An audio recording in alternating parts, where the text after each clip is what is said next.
కేదారేశ్వర వ్రతం గురించి ఈ వీడియోలో తెలుసుకుందాము. చంద్రుడు కృత్తిక నక్షత్రం కలిసి ఉన్న రోజు కార్తీక పౌర్ణమి పర్వదినాన్ని ఈ నోము నోచుకుంటారు. కేదారేశ్వరునికి మర్రి చెట్టు ఊడలను తోరణాలుగా, మర్రి పండ్లను బూరెలుగా, మర్రి ఆకులను విస్తలుగా పెట్టి పూజ చేయడం పురాతన కాలం నుంచి వస్తుంది. ఈ వ్రతంలో 21 సంఖ్యకు చాలా ప్రాధాన్యం ఉంది. 21 పేటల పట్టు లేక నుడుదారని తోరంగా ధరించాలి. 21 మంది ద్విజులను పూజించిన తర్వాత కేదారేశ్వరుని ఆవాహనం చేయాలి.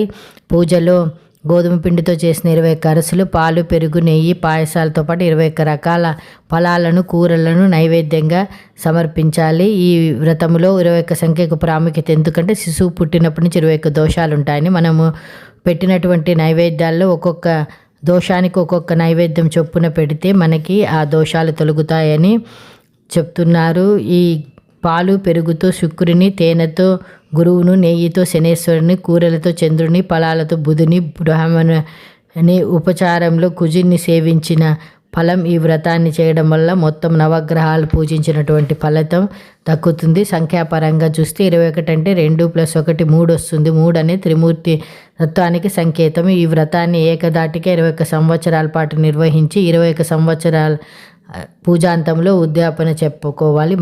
మహిళలు, పురుషులు కఠోర ఉపవాసాలు ఉండి శివుణ్ణి ధ్యానిస్తే షష్టైశ్వర్యాలు, అన్న వస్త్రాల లోటు ఉండదని భక్తులకు అపారమైన నమ్మకము. రాత్రి అక్షత దర్శనం చేసుకుని స్వామికి నివేదించిన వాటిని